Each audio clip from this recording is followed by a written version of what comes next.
Olá, povo de Deus, quarta-feira, 19 de março de 2025. São José, esposo de Maria. Nossa reflexão de hoje é a partir de segundo livro de Samuel, 7, de 4 a 5a, 12 a 14a e 16. Romanos 4, de 13, 16 a 18 e 22. E Lucas 2, 41, 51a. Naqueles dias a palavra do Senhor foi dirigida a Natã nestes termos: vai dizer ao meu servo Davi, assim fala o Senhor, quando chegar o fim dos teus dias e repousares com teus pais, então suscitarei depois de ti um filho teu e confirmarei a sua realeza. Será ele que construirá uma casa para o meu nome, e eu firmarei para sempre seu trono real. Eu serei para ele um pai, e ele será para mim um filho. Tua casa e teu reino serão estáveis para sempre diante de mim, e teu trono será firme para sempre. O oráculo que temos hoje se refere claramente a Salomão, filho de Davi e construtor do templo. Mas tal profecia ultrapassa a figura do filho e sucessor de Davi, deixando entrever um descendente privilegiado, em quem Deus se alegrará. Esse texto é o primeiro elo das profecias relativas ao Messias como filho de Davi. A estabilidade do reino de Salomão, promessa feita pelo Senhor, indica que Davi, por meio de seu filho, terá uma grande e permanente descendência. O núcleo da profecia de hoje é: eu serei para ele um pai, e ele será para mim um filho. O povo de Israel verdadeiramente desenvolveu um relacionamento tão íntimo e próximo com Deus que se sentirá como um filho entregue aos cuidados do pai. A tradição cristã sempre aplicou esse texto a Jesus, Messias descendente de Davi, e indiretamente também a José, o último elo da genealogia davídica. Romanos 4, 13, 16 a 18 e 22. Irmãos, não foi por causa da lei, mas por causa da justiça que vem da fé que Deus prometeu o mundo como herança a Abraão ou à sua descendência. É em virtude da fé que alguém se torna herdeiro. Logo, a condição de herdeiro é uma graça, um dom gratuito, e a promessa de Deus continua valendo para toda a descendência de Abraão, tanto para a descendência que se apega à lei, quanto para que se apoia somente na fé de Abraão, que é o pai de todos nós. Pois está escrito: eu fiz de ti pai de muitos povos. Ele é pai diante de Deus porque acreditou em Deus que vivifica os mortos e faz existir o que antes não existia. Contra toda a humana esperança, ele firmou-se na esperança e na fé.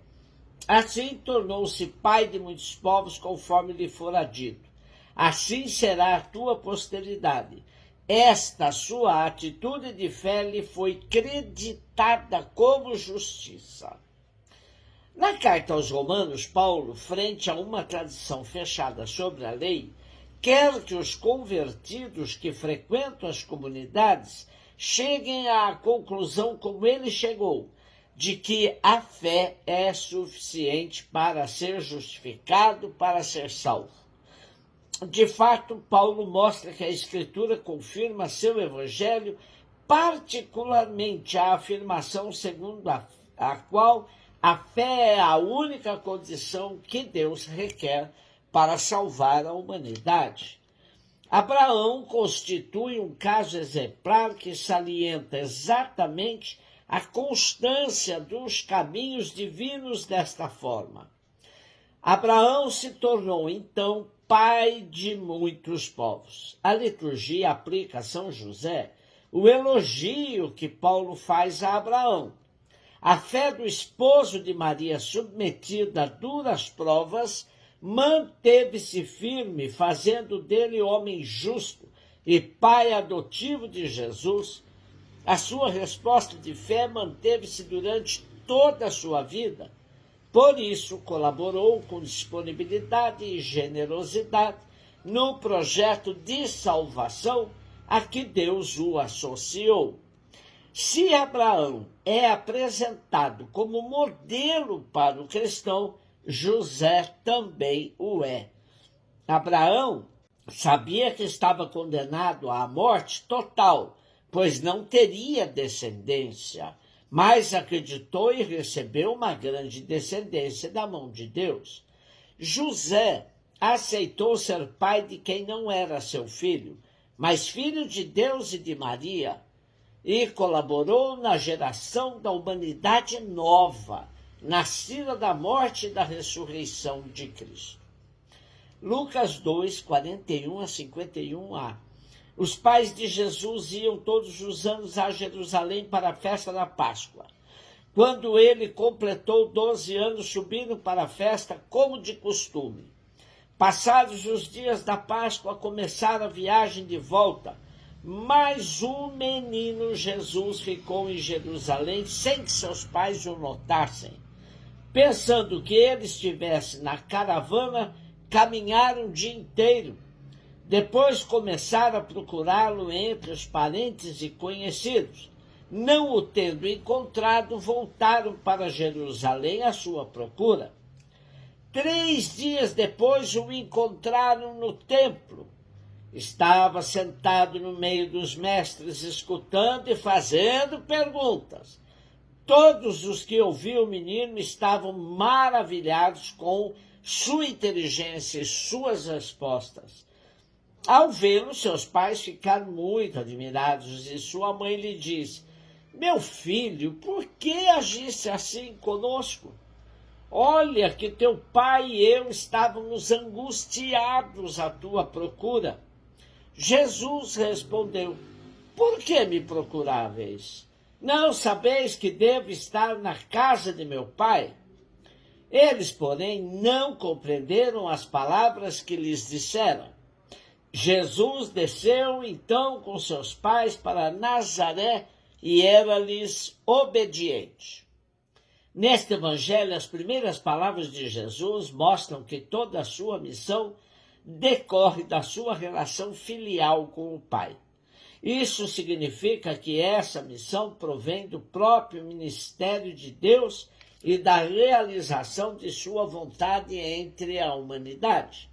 Contudo, ela se processa dentro do mistério da encarnação, onde Jesus vai aprendendo a viver a vida humana, como qualquer outro homem. E como nos diz Luiz Alonso Scheckel, Jesus completa a idade em que assume suas obrigações legais.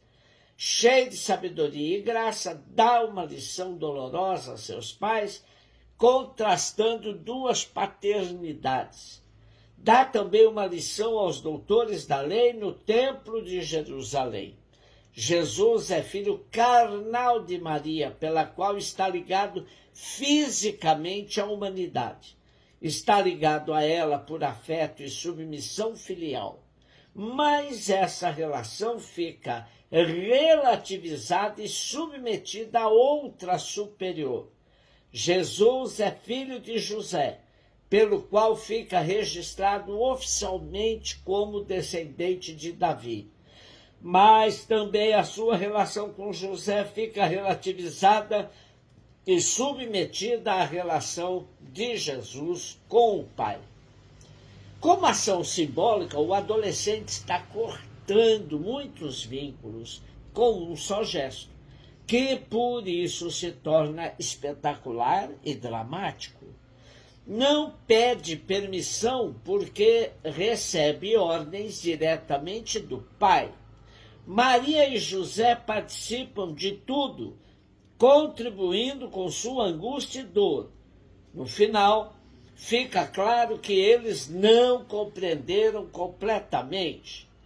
Um relato de Lucas põe em primeiro plano a relação suprema e misteriosa de Jesus com o Pai, mas deixa claro que Jesus se submete também ao mistério de sua encarnação, sendo obediente a seus pais, José e Maria, na sua vida terrena.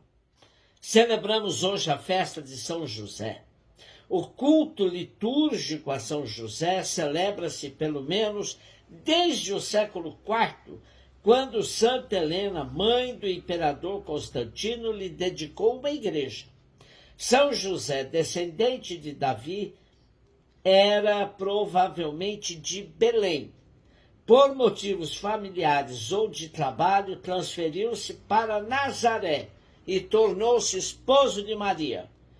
É possível que tenha morrido antes de Jesus iniciar a sua vida pública. Um beijo no seu coração.